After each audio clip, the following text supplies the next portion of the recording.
Hello, everybody, and welcome. So when he's not coding, our next speaker is an advanced baker.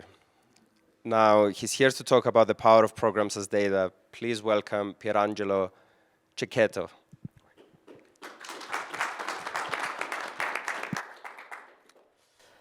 Hello, everyone. Thanks for being here. And welcome to this talk where I will talk about programs as values, or how to write code without getting lost. The suggestion for this talk comes from a post that appeared on my timeline on LinkedIn, where a colleague of mine was describing this kind of code archaeologist problem, where the problem manifests itself when we have more investigation requests from business rather than bug reports. So business is not sure what the system is supposed to do. So we find ourselves in the situation where we need to answer two kind of questions. What is the system doing? And what is the system supposed to do? So a few examples of how such requests look like. So we have a system that consumes some documents from Kafka. We see 100 messages coming in, and only 70 of them are processed successfully. 30 go in dead letter queue, and we don't know why. Or in a purchase approval system, we have 30 transactions refused out of 100. What is the reason why they are refused? In a different context, we have a map which is showing some shops, and we see that out of 8 shop locations, we see only 6, and we don't know why the other 2 are refused. All this happening while the log being completely without any errors. So we have no errors in the logs. So why didn't things work as expected? So one promise of functional programming when I started learning was let's focus on the what rather than the how. And we can see how this principle is at work in simple situations such as this one. So this is the procedural version of mapping a list to another list. So we are focusing on the how. We are deep diving in how this is done. While the functional approach is just let's map, and is much more intuitive and clear what we're doing, focusing on the what rather than the how.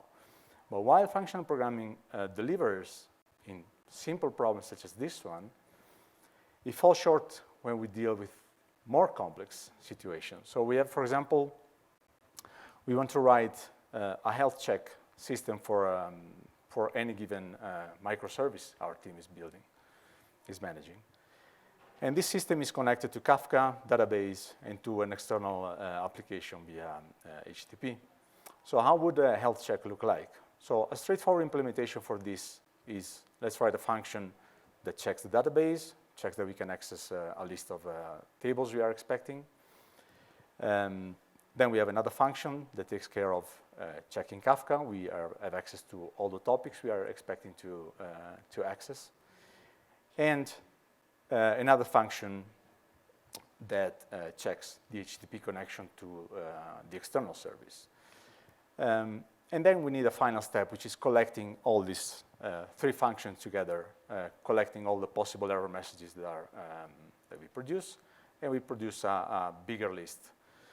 And that is the final assessment on the health of our system. So if this list is empty, our system is healthy. If it's not, we know what is missing. Now, while this program is built on purely functional code, is built on purely functional code because it's written on using immutable values, is strongly typed, it uses a functional effect system such as here, but is this focused on the what or on the how? Well, this code has some issues. First of all, it allows to put any arbitrary function in this collection phase. So nothing prevents us to fit in there a constant error message that we don't know, that we have no reason to put, or to fail the whole computation at runtime. Another problem that we have is that documentation can easily diverge from implementation. So this is the first version of our health check problem. initially we were just connecting to database and we were only interested in revealing issues with database.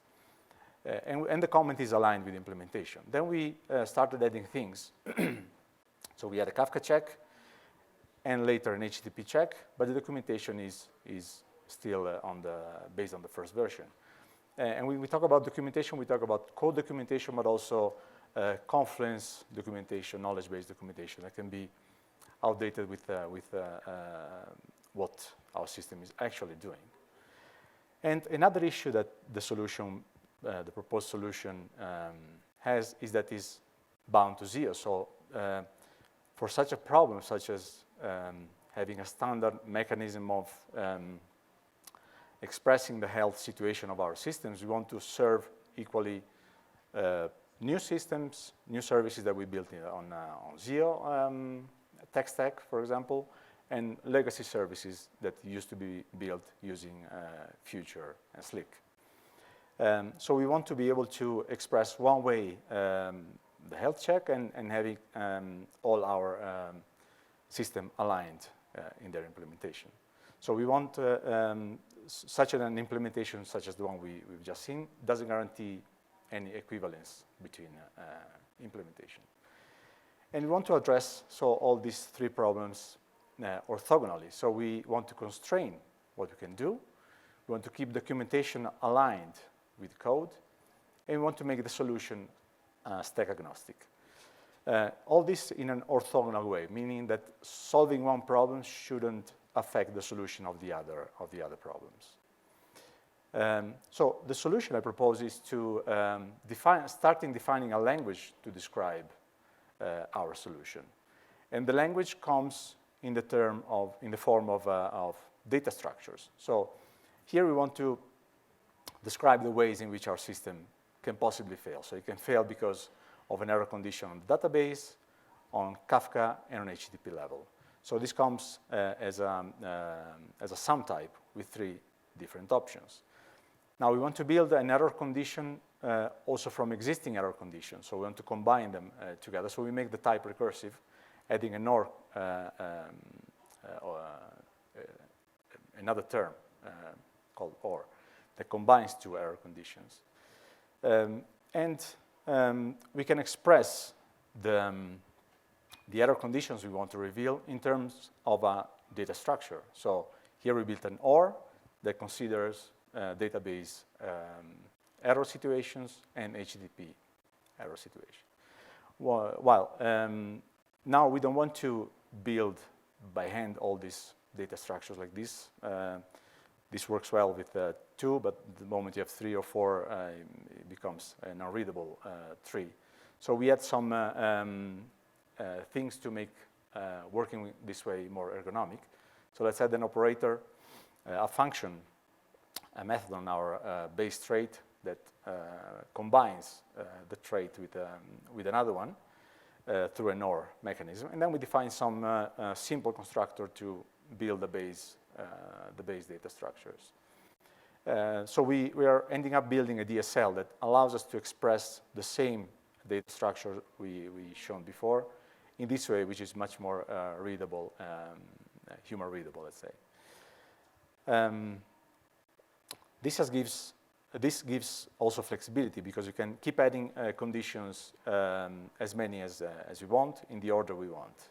Okay. So going back to our orthogonality problem and the list of issues we want to solve, in this way we constrain what we can do because we can't escape from the space of solutions that can be expressed through those data structures. We still have to solve the two remaining problems of documentation and running. So let's talk about running this the rule. So once we have the data structure, we want to build a function that produces that actually talks with the database and with the systems that our error definition implies. And what is called an interpretation or compilation of the data structure. We just traverse it, and for any term we encounter, we do something. And that is really the connection between the theoretical definition of what we want to do and the runtime things that are going to happen at runtime. In this implementation, we are using Zio and Dubi. We are just doing pattern matching and solving all the problems that, all the situations that we described in our initial data structure. The compiler, of course, guarantees that all the cases have to be covered. Otherwise, it will notify us to an error. Now, an interpreter, as a minimum, transforms the data structure into a list of errors in this case. But we can do like a pre-phase of optimization, such as if we have in different orders 2 error conditions that deal with the database, we can combine it into one so that we end up doing just one call to the database to check the health situation there, rather than just following the data structure as it was originally defined. So we do some optimization and then the interpretation. Now, this also allows us to have this solve the tech stack independence, because we can interpret the same data structure into something based on Future and Slick and another Kafka library. This is the third problem we wanted to solve. We still have to talk about documentation from code. So we understood the way this works. So we need to write a different interpreter that interprets our data structure into documentation. In this case, we just write a string that represents the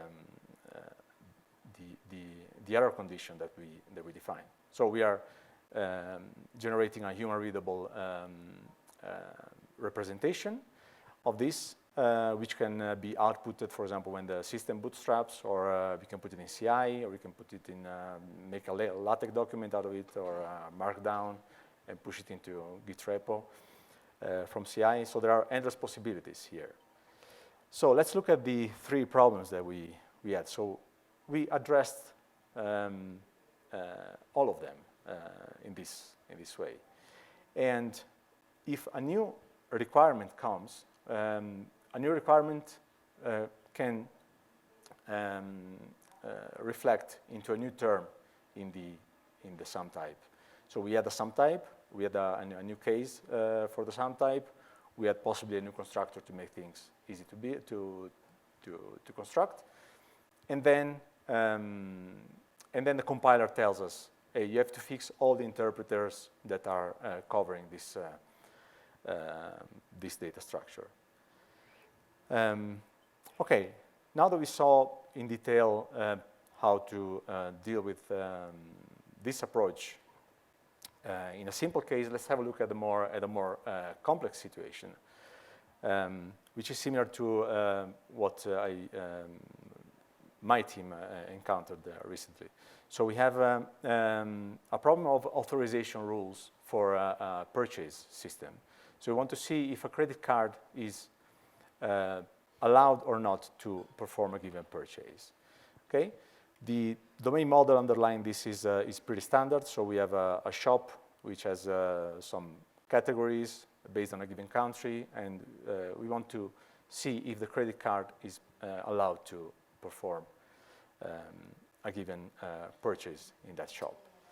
So the function we want to build is this one, and the first requirement that our product owner told us to implement is we want to block all electronic purchases in a given country.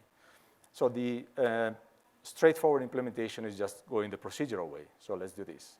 But business tell us, hey, this is the first basic version of what you can expect, but things can become much more complicated. So we go the way that we just described. So we build the basic set of rules that we expect our business to come in and ask us to combine. So we want to cover the fact that we are purchasing in a given country, that we are purchasing on a given shop category, that the amount is bigger than some level, or the fraud probability given by an external service is higher than a threshold. And so we cover all the expected cases this way. Then we go the same way we did before. We add some combinators. In this case, it's logical to add some Boolean operators such as AND and OR to combine things. We build some user-friendly constructor to make things ergonomic and easy to build. Consider that some constructor can map one-to-one to building one term of the seal trait, while other ones, one constructor can build something combined, such as this one, purchase country is one of. This will build a composition of terms. And then once we have the base rules listed, we go the same way we did before. We just write an interpreter with its dependencies declared as services, and the output is a UIO of Boolean. So this is the ZIO effect that returns a Boolean value. This is one interpreter. The other interpreter we want to build is the documentation interpreter. And in this case, a visual representation is better than a textual representation, or than a big conference page that describes all the cases. So we decided to interpret the rule as a mermaid diagram. So the first rule that was that we were asked to implement is this simple. And after a while, the PO comes with a new requirement. We want to block also gambling transactions in Great Britain. So this comes in the form of this of the BR2 there. After a while, we want to make things even more involved and cover something happening in Italy when the amount is bigger than a given threshold and the fraud probability is bigger than 80%. Only for a combination of only in the cases of some purchase categories.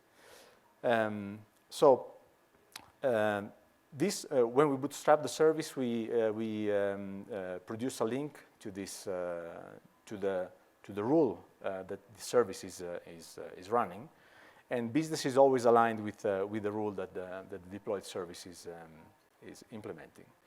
And this automatic way of documenting the rule in place has become really successful in our way of working with business, because business comes creating a story for us and telling us, hey, at this branch, at this place, and it makes things easy for us to understand where we have to intervene and to add something new in the logic. So the benefits of this approach are that we constrain the possibilities. So we define a minimum set of things that we can do, and we build from there. We have self-documenting logic. We are technology independent, so we can have different implementations, not only in terms of tech stack, but even in terms of what we can do. Like, for example, a business, a rule engine that we are sure excludes some shops can be used, the same rule also to prevent those shops to be shown in a map, for example. So the translation there is not to a specific tech stack, but to a filter that we will use on our SQL queries. We can evolve things safely thanks to the compiler, and we can optimize, so do this transformation of the data structure before traversing it for execution. And this approach can be applied not only to algorithmic problems, but, for example, to model ETL processing or workflows, API requests. This is the approach followed by Tapir and ZHTTP for domain-specific calculations like we just shown. And there are further developments from this. We can take our business logic and serialize it and deserialize it. So we can version the data structure. We can revert to a previous version, for example, if we spot there's something is wrong. We can go further and derive a visual debugger for complex logic out of a definition. So we can do a lot of interesting things using this approach. Now, Scala shines for this kind of solutions because we have compiler helping us with exhaustiveness checks. We can use given and phantom types to prevent, at compile time, some unwanted combinations to occur. But at the end of the day, all you need is a language that has some good coverage for ADTs. So, and some pattern matching. So we want to be able to see in which case we are and to deconstruct the data. And the possibility to add methods to data is also important because it allows us for more ergonomics. And the advice here is to, when we deal with problems like this, is to keep things simple. We don't need to learn necessarily free monads, natural transformations to implement something like this. We can keep things to data, traversing, and implementing things.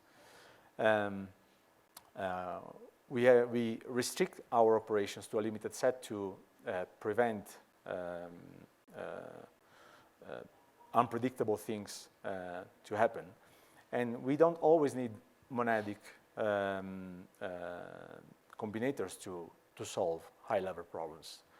For lower-level issues, problems, and languages, monads and applicatives come in handy. But for high-level business problems, you can deal with them without involving these kind of abstractions. And in all this, we see a conservation principle at work. So the more expressive is the language, the more you can do with the language, the more you can possibly do with a language, the less possibly clear programs you can build. Clear as in easy to understand, easy to document, and easy to evolve, and vice versa. So it's good to constrain as much as possible our language, which is another way of expressing what was described about 10 years ago in this great talk from Runar. And that was it from me. Thank you very much.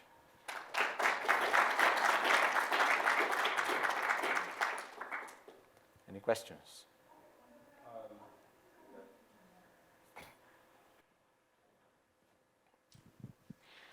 Thank you for the talk, first off.